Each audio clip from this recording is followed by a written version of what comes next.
રાત્રે બધા ભક્તો નીકળેલા અને આજે બધાને કાકડ આરતીનો લાભ મળ્યો તો બધા કામ ધંધાવાળા સમયે નીકળી જવાય, પણ બધા જાગૃત છે એટલે જે જાગે એ કંઈ પામી રહે, એટલા માટે એ પરમ તત્વની વસ્તુ બધાને પ્રાપ્ત થાય એવી સારી ભાવના સાથે બધા પર અવસરે તો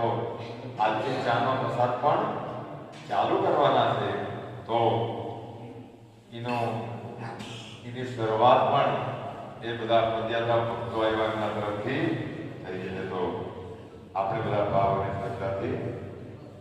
કે સ્નાન વિધિને ચાલુ કરીએ શિસ્ત રીતે.